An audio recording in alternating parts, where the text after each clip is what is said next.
ଜୁହାର ସାଙ୍ଗମାନେ ଜୟ ଜଗନ୍ନାଥ ଜୟ ମା ସୁରେଶ୍ୱରୀ ମୋର ବ୍ଲଗ୍କେ ଫେରଗା ଆପଣମାନଙ୍କୁ ବହୁତ ବହୁତ ସ୍ୱାଗତ। ଆଜି ଫେର ଗୋଟେ ନୂଆ ବ୍ଲଗ୍ ନେଇକରି ଆପଣଙ୍କ ଆଗରେ ମୁଇଁ ପ୍ରସ୍ତୁତ ହେଇଯାଇଛେ। ଆଉ ଏଇଟା ଦେଖୁନ୍ ରୋଡ଼ ହେଇଛେ ଆମର ସାମ୍ନାରେ ଯେନ୍ ରୋଡ଼ଟା ଅଛେ। ଆଉ ବାବୁକେ ସ୍କୁଲ ଛାଡ଼ି ଯିବାର ଥିଲା ବେଲେ ଆଜ୍ଞା ତ ନାଇଁ ଥାଇ ବେଲେ ଆମର ପାଖେ ଦୁକାନ ଦେଇଛନ୍ ଦାଦା ତାଙ୍କର ଗାଡ଼ିରେ ସେ ନେଇ ଛାଡ଼ିଲେ ହେଥିଲାଗି ମୁଇଁ ଏଇଟା ପଳେଇ ଆସିଥିଲି ବାଟକେ। ଆଉ ଦେଖି ଦେଇଛେ ଆପଣମାନଙ୍କୁ ଏନ୍ତା କରି ରୋଡ଼ ମାନେ ଅଛେ ସମସ୍ତେ ସ୍କୁଲ ଯାଉଛନ୍ ସକାଳୁ ସକାଳୁ ଶୀତୁଆ ସକାଳ ହେଇଛେ। ଆଉ ବହୁତ ବଢ଼ିଆ ଲାଗୁଥିସି ଦେଖବାର୍ ଲାଗି ଏ ଟାଇମ୍ରେ ଛେନା ଥିସି ବି ରୋଡ଼।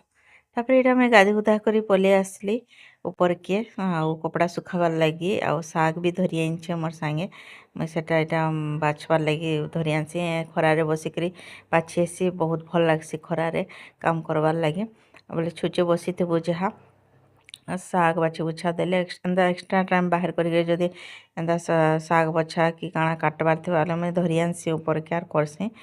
ଆଉ ଆପଣମାନେ ବି ଯଦି ଇଟା ୟୁଜ୍ କରିପାରିବେ ଏନ୍ତା ଆଇଡ଼ିଆ ଆଉ ତଳେ ଯଦି ଖରା ପାଇବାର୍ ସୁବିଧା ଥିବା ଆପଣ ଖରାରେ ବସିକରି ବି କରିପାରିବେ। ଆର୍ ଶୀତ ଦିନେ ଏନ୍ତା ଖରା ତାପାର୍ ଲାଗି ତ ସମକୁ ଭଲ ଲାଗୁଥିବା ଆପଣମାନେ ବି ଖରା ତାପୁଥିବେ।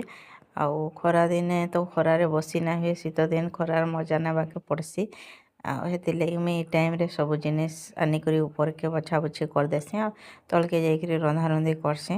ଆଉ ଆଜ୍ଞା ତ ଯାଇଛନ୍ ବାହାରକେ ଯାଇଛନ୍ ସେଥିର୍ଲାଗି ଆଜି ଫିରୁଛନ୍ ସେଥିର୍ଲାଗି ରାନ୍ଧା ବଢ଼ା ଫେର୍ ଜହ ଅଛେ ରାନ୍ଧମି ତଳକେ ଗଲେ।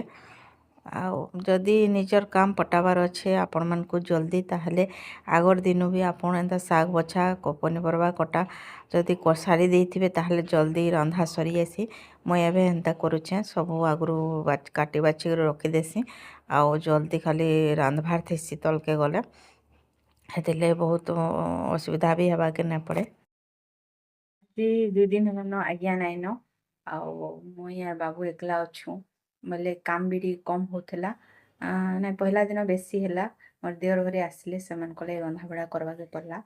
ଆଉ ମୋର୍ ଦିଅରର ଏକ୍ଜାମ୍ ଅଛେ ସେଥିଲାଗି ସେମାନେ ରାଉରକେଲା ଯାଇଛନ୍। ଆଉ ଦୁଇ ଦିନ ହେଲାନ ମା ପୁଅ ଆମେ ଏକଲା ଅଛୁ ନାଇଥାନ୍ ଘରେ ମୁଇଁ ଅଲଗା କାମ ମାନେ କରିଦେସି ଏକ୍ସଟ୍ରା କାମ ମାନେ ବାହାର କରିକିରି ରନ୍ଧାବଢ଼ା କମ୍ ହେସି ସେଥିର୍ଲାଗି ଏକ୍ସଟ୍ରା କାମ କରି ହେସି। ଆଉ ବାବୁର ସ୍କୁଲ ଗଲା ଟାଇମ୍ରେ ବି ମୁଇଁ ଅଲଗା କାମ ମାନେ କରିଦେସି ସେଥିଲାଗି ମୋର୍ ଟାଇମ୍ ବାହାରି ପଡ଼୍ସି। ବାବୁ ଯଦି ସ୍କୁଲ ନାଇଁ ଯାଉଥିବା ତାହେଲେ ମୋତେ ହଇରାଣ ହେବାକେ ପଡ଼୍ସି ଆଉ କାମ କରି ନାଇଁ ପାରେ। ଆଉ ବହୁତ ଦିନ ସର୍ ମାନେ ରଖିଥିଲି ଆଉ ଘି ବନାମି ବୋଲିକିରି କିନ୍ତୁ ଘି ବନେଇ ନାଇଁ ପାରବାର୍କେ କାଲି ବି ବନାମି ଆଜ୍ଞା ନାଇଁନ ବୋଲିକିରି ଭାବଲି ଯେ ଟାଇମ୍ ନା ହେଲା ଆଜି ଯେମିତି ହେଲେ ଯାଉଛେ ବନାମି ଆର୍ ଆପଣଙ୍କୁ ଦେଖାମି କେମିତି କରି ବନଉଛେ ଯେ ବହୁତ ଲୋକ ବିଭିନ୍ନ ପ୍ରକାରର ଘି ବନାବାରଟା ଶିଖାସନ୍ ମୁଇଁ ବି ସାଧା ହିଁ ବନାମି କିନ୍ତୁ ଜଲ୍ଦି କେମିତି ହେଇପାରବା ଆପଣମାନଙ୍କୁ ଦେଖାମି ସେଟା। ଆର୍ ଚାଲୁ ବନାମା ଘି। ଏଇଟା ଏନ୍ତା ସର୍ ରଖିଛେଁ ଆପଣମାନଙ୍କୁ ଦେଖାଯାଉଥିବା ଗୋଟେ ଗିନାରେ ଗିନେ ସର୍ ଅଛେ ଆଉ ବନାମି ବୋଲଥିଲି ଟାଇମ୍ ନାଇଁ ପାଉଥାଇ ଆଉ ଶୀତ ଦିନେ ତ ଟାଇମ୍ ଜଲ୍ଦି ଯାଉଛେ ବୋଲି ଆପଣଙ୍କୁ ଆଗରୁ ବି କହିଥିଲି। ଏଇଟା ତାପରେ ମୁଇଁ ପଲେଇ ଆସିଲି ଗ୍ରାଇଣ୍ଡରରେ ସର୍ ଯାକର ଦେଇକରି ଗ୍ରାଇଣ୍ଡିଙ୍ଗ କରବାର୍ ଲାଗି ଯଦି ସର୍କେ ପାଣି ଟିକେ ଦେଇକରି ଗ୍ରାଇଣ୍ଡିଙ୍ଗ କରିଦେବେ ତାହେଲେ ତାର ବଟରଟା ଅଲଗା ହେଇଯାଏସି। ଆଉ ମୁଇଁ ଆପଣଙ୍କୁ ଦେଖେଇ ଦଉଛେ କେମିତି କରି ବଟର ଅଲଗା ହେବା ଯେ ଏଇଟା ପାଣି ଟିକେ ଦେଇଦେଲି ନର୍ମାଲ୍ ୱାଟର୍ ଟିକେ ଦେଇଦେବେ ଖାଲି ସାଧା ଆରୁ 2 ମିନିଟ୍ ଖାଲି 2-3 ମିନିଟ୍ ଘୁରେଇ ଦେବେ ଗ୍ରାଇଣ୍ଡରରେ ବୋଇଲେ ଆପେ ବଟର ଅଲଗା ହେଇଯାଇସି। ବହୁତ ଲୋକ ଏନ୍ତା କରି କରସନ୍ ଆଉ ବହୁତ ଜଲ୍ଦି ବି ଯାଇସି। ଏଇଟା ମୁଇଁ ଗ୍ରାଇଣ୍ଡିଙ୍ଗ କଲାବେଳେ ଟିକେ ପିକ୍ଚରଟା ଟିକେ ଧୁନ୍ଦଲା ପଲେଇ ଆସିଲା ଆଉ ମୁଁ ସେଟା ଡିଲିଟ୍ ନାଇଁ କରିନ ଏଇଟା ଦେଖିଦେଇଛେ ଆପଣମାନଙ୍କୁ ଏମିତିକରି ପାଣି ଦେଇକରି ମୁଇଁ ଗ୍ରାଇଣ୍ଡିଙ୍ଗ କରୁଛେ ବୋଲିକରି। ଆଉ ବହୁତ ଇଜି ହେସି ଗ୍ରାଇଣ୍ଡିଙ୍ଗ କଲେ ଆଗ ସେ ହାତରେ କରୁଥିଲେ ଗୋଟେ ବାଡ଼ିମାନଙ୍କୁ ବି କରୁଥିଲେ ଏଥିରେ କିନ୍ତୁ କଲେ ବହୁତ ଜଲ୍ଦି ହେଇଯାଇସି। ଦେଖୁନ୍ ବହୁତ ସୁନ୍ଦର ବଟର ଅଲଗା ହେଇଯାଇଛେ ପୁରା ବଢ଼ିଆ ଆଉ ତାର ପାଣିଟାକେ ଅଲଗା କରିଦେବେ ଖାଲି ପାଣି ଅଲଗା କରିକିରି ତାକେ ଯଦି ଗ୍ୟାସ୍ରେ ବସେଇଦେବେ ବହୁତ ସୁନ୍ଦର ଘି ବାହାରି ପଡ଼୍ସି। ଏମିତି ମୁଇଁ ବି ନାଇଁ କରୁଥାଏ ବାକି ୟୁଟ୍ୟୁବ୍ ମାନଙ୍କରନୁ ବହୁତ ଦେଖିକରି ଏଇଟା ମାନେ କଲି ଯେ ମୁଇଁ ବି ପୁରା ବହୁତ ପରଫେକ୍ଟ ଘି ବାହାର କରି ଜାଣିଲି। ବହୁତ ଲୋକ ମୋତେ ନାଇଁ ବି କହିଦେଲେ ମୁଇଁ 2-3 ଜଣଙ୍କୁ ପଚାରିଥିଲି ଯେ ମୋତେ ବତେଇ ବି ନାଇଁ ଦେଇଥିଲେ କିନ୍ତୁ ମୁଇଁ ୟୁଟ୍ୟୁବରୁ ସବୁ ଦେଖିକରି କରିଲି। ତାପରେ ଏଇଟା ଦେଖୁନ୍ ଗ୍ୟାସ୍ରେ ବସେଇ ଦେଇଛେଁ ଘି ଏମିତି କରି ଫୁଟୁଛେ ଆଉ ଇଟା ଗୋଟେ ଜିନିଷ୍ ରହିସି ଜେଲସ୍ ଯେନ୍ଟାକି ଆପଣ ଯଦି ପଚରାବେ କାହାକେ ଆଜିକାଲି ଦୁନିଆରେ ସେମାନେ ଠିକ୍ ରାସ୍ତା ବତେଇ ନାଇଁ ଦିଅନ୍। ହେଥିର୍ଲାଗି କାହାରି ଉପରେ ଭରସା ନାଇଁ କରବାର୍ କଥା। ନିଜର ବୁଦ୍ଧିରେ ଯଦି ଅଛେ ତାହେଲେ ନିଜର ବୁଦ୍ଧିକେ ୟୁଜ୍ କରିକରି ସୋସିଆଲ୍ ମିଡ଼ିଆ ଯେନ୍ଟା ହେଲାନ ଆଜିକାଲି ଆମେ ସବେ ସେଥିରୁ ଦେଖିକରି ବହୁତ ଜିନିଷ୍ ଜାଣିପାରୁଚୁଁ। କାର୍ ଉପରେ ଡିପେଣ୍ଡ ନାଇଁ କରବାର୍ କଥା ବୋଲି ମୁଇଁ ଶିଖଲି। ହେ କଥାଟା ମୁଇଁ ଜାଣି ନାଇଁଥିଲି।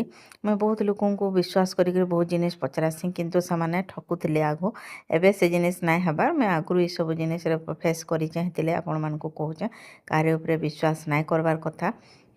আর নিজর আইডিয়া লগাইকରି যেনটা শিখবার কথা কি কাଣା জানবার কথা আইডিয়া লগাইকরি সোশ্যাল মিডিয়া অছে যেনটা কি यूट्यूब इंस्टाग्राम বিভিন্ন প্রকার অ্যাপস মানে অছে সেনু আপন মানে বহুত জিনিস জানিপারবে। ଆଉ ମୋର୍ ମତରେ ତ ଆଜିକାଲି ଦୁନିଆରେ ଭଲ୍ ସାଙ୍ଗ ବି ନାଇଁ ମିଲବାର୍। ମୁଇଁ ଯାହା ଭାବୁଚେଁ ଯାହାକେ ବି ବିଶ୍ୱାସ କରିବେ ସେ ମାନେ ସେଥିରେ ଆପଣଙ୍କର ଷ୍ଟାଣ୍ଡାର୍ଡ଼ କାଣା ଆପଣ କେତେ କେନ୍ତା ହିସାବରେ ଚଲୁଚନ୍ ଏସବୁ ଜିନିଷ୍ ଦେଖୁଚନ୍ ଆର୍ ସାଙ୍ଗସାଥିର ଭେଲ୍ୟୁ ସେଥିରେ ମାପୁଚନ୍। ସେଥିର୍ଲାଗି ଆଜିକାଲି ଦୁନିଆରେ କେହି ସାଙ୍ଗ ନୁହେଁ ସେ ଆଉ କାହାକେ କିଛି ତାମାନେ ଆଇଡ଼ିଆ ନା ପଚରାବାର୍ କଥା।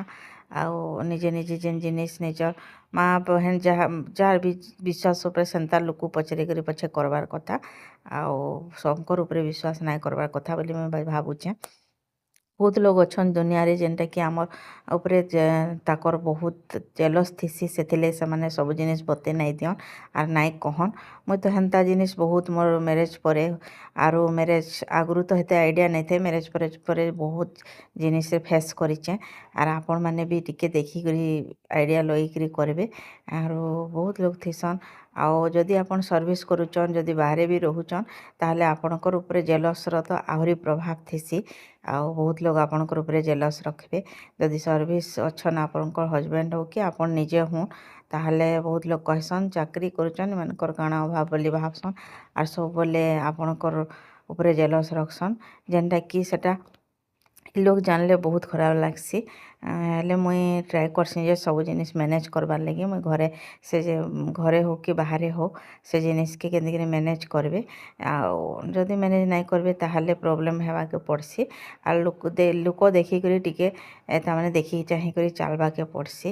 ଏଇଟା ତାର୍ ପରେ ମୁଇଁ ରନ୍ଧା ଘରେ ମୋର୍ ଦିଅର ଆରୁ ଆଜ୍ଞା ଆସୁଚନ୍ ସେଥିର୍ଲାଗି ରନ୍ଧାବଢ଼ା ଜଲ୍ଦି ଜଲ୍ଦି କରବାର୍ ଲାଗି ପଲେଇ ଆସ୍ଲି ତଲ୍କେ। ମୁଇଁ କହିଥିଲି କଟା ବଛା ଆଗରୁ କରିଦେଇଥିଲି ସବୁ। ଏଟା ପାଲକ୍ ଡାଲମା କରୁଥିଲି ପାଲକ୍ ପକେଇକରି ପାଲକ୍ ଶାଗ୍ ପକେଇକରି ଏଟା ରେସିପି ପଛେ ମୁଇଁ ସେୟାର କରିଦେମି ଆପଣଙ୍କୁ। ବହୁତ ବଢ଼ିଆ ଆର୍ ବହୁତ ଟେଷ୍ଟି ବନ୍ସି ଯଦି ପାଲକ୍ ପକେଇଦେବେ। ସମସ୍ତେ ଦୁନିଆରେ ଖରାପ ନାଇଁ ଥାନ୍ କେତେକର ସାଙ୍ଗ ଥିସନ୍ ଯେନ୍ମାନେ କି ଭଲ୍ ସାଙ୍ଗ ବି ଥିସନ୍ ଆରୁ ଘରେ ବି କେତେ ଜଣ ଥିସନ୍ ଯେନ୍ମାନେ ତାମାନେ ଜଲସ୍ ନାଇଁ ରଖନ୍। ନିଜର ଭାଇ ବହେନ ହଉ କି ନିଜର ଘରର ଲୋକ୍ ଥିସନ୍ ଆଉ ବାହାରେ ବି କେତେ ଲୋକ୍ ଥିସନ୍ ଯେନ୍ମାନେ କି ଭଲ୍ ମିଶସନ୍ ବହୁତ ଜିନିଷ୍ ବତେଇ ବି ଦେସନ୍। ଆରୁ ସମସ୍ତେ ଖରାପ ନୁହେଁ ସେ ସମସ୍ତଙ୍କୁ ଖରାପ ହିସାବରେ ତାମାନେ ନାଇଁ ଦେଖ୍ବାର୍ କଥା। ଅଛନ୍ କିଛି ଲୋକ୍ ଯେନ୍ମାନେ କି ଚାହେଁସନ୍ ଏମାନେ ତାମାନେ ଇମ୍ପ୍ରୁଭ୍ ନାଇଁ କରୁନ୍ ଏମାନଙ୍କର କିଛି ଭଲ୍ ନାଇଁ ହଉ ଯେନ୍ମାନେ କି ନେଗେଟିଭ୍ ପର୍ସନ୍ ମାନେ ଥିସନ୍ ସେନ୍ତା ଲୋକର୍ନୁ ମୁଇଁ ଦୂରେ ରହେବାର୍ ଲାଗି କହୁଚେଁ। ସମ୍କୁ ଖରାପ ବୋଲିକି ନାଇଁ କହେବାର୍। ଏଇଟା ତାପରେ ସନ୍ଧ୍ୟାରେ ପଲେଇ ଆସିଲେ ନ ଆମର ଆଜ୍ଞା ବି ପଲେଇ ଆସିଲେ ବାବୁକେ ଏଠି ଟ୍ୟୁସନ୍ ନେଇ ଛାଡ଼ୁଚନ୍। ଏଇଟା ବାବୁ ସନ୍ଧ୍ୟାରେ ବେଲେ 4 ବଜେକେ 4 ବଜେକେ ଟ୍ୟୁସନ୍ ଯାଉଛେ। ଆଉ ସବୁଦିନ ତ ଯାଏସି ଆପଣମାନଙ୍କୁ ବହୁତ ଥର ଦେଖେଇଛେ। ହେଥିର୍ଲାଗି ମୁଇଁ ଭାବ୍ସିଁ ଯେ ଦୁନିଆରେ ଚଲ୍ବାର୍କେ ହେଲେ ବହୁତ ଜିନିଷ୍ ଶିଖ୍ବାକେ ପଡ଼ୁଛେ। ଆଉ ଏଇଟା ଆର ଦିନ ସକାଳୁ ଏଇଟା ପକୁଡ଼ି କରିଥିଲି ବେଲେ ଏଇଟା 3 ଲୋକ ମିଶିକିରି ଖାଉଛନ୍। ମୋର୍ ଟିକେ ପରେ ସେ ବସ୍ ଅଛେ ସେଥିର୍ଲାଗି ସେ ପଲାବେ ଗୋଟେ ରାତି ରହିଲେନ ଆଉ ନାଇଁ ରହେ ବୋଲି ସେ କହୁଥିଲେ। ହେଥିର୍ଲାଗି ମୁଇଁ ଜଲ୍ଦି ପକୁଡ଼ି ବନେଇ ଦେଇଥିଲି ବେଲେ 3 ଲୋକ ମିଶିକିରି ଖାଉଥିଲେ। ବାବୁ ବହୁତ ଖୁସ୍ ହୋଇଯାଉଛେ ଦେଖୁନ୍ ଆମର୍ ଗାଁରୁ ଯେ ଆସିଲେ ବି ଏନ୍ତା ସେ ଖୁସ୍ ହେଇଯାଏସି। ଯେନ୍ଟା କହୁଥିଲି ଆପଣମାନଙ୍କୁ ସମସ୍ତଙ୍କୁ ନାଇଁ ବିଶ୍ୱାସ କରବାର୍ କଥା ବୋଲିକିରି ଆଉ ବହୁତ ଲୋକ୍ ଇଟା କରସନ୍ ନିଜର ଉପରେ ଜେଲସ୍ ରଖସନ୍ ବୋଲିକିରି ମୋର୍ ହିସାବରେ ଯଦି ଆପଣଙ୍କର ଅସୁବିଧା ଟାଇମ୍ରେ ଯେ ସାହାଯ୍ୟ ନାଇଁ କରେ ବା ନାଇଁ ଆପଣଙ୍କୁ କଥା ହୁଏ କି ନାଇଁ ପଚରେ ସେନ୍ତା ଲୋକର୍ନୁ ଦୂରେ ରହେବାର୍ଟା ବହୁତ ବେଟର୍। मैटर है आरो जे असुविधा टाइम रे आपको पचरौचे आर सब बुझुचे आपनकर अन्य टाइम रे पछे ना पचराबा सेंता लोक को केभे नाई छाड़बार कथा मोर हिसाब रे आपण मानकर मत काना मते कहबे दुनिया इटा एतकिरी कली जुग बढ़ुचे जेनटा कहूचन समस्ते निजर लोक ही माने ही निजर मन के कष्ट देसन आरो सेंता लोकनु दूरे रहबार कथा बोली मुई भाबसे आमे सेंता लोकनु दूरे भी रहूचे आर भगवान मते रखीचे दूरे रे मैं जेनटा कि भगवान को सबले चाहूचे स्वार्थपर लोकंकर थारु सबले दूरे रखू बोलिकी आउ आपण मैंने भी हेन्ता स्वार्थपर लोक मान दूरे रहे इटा दुनियार नियम हो गलान नीति हो गलान आज लगी एतकी रोचे फिर गोटे नुआ ब्लॉग रे देखा जय जगन्नाथ जय माँ सुरेश।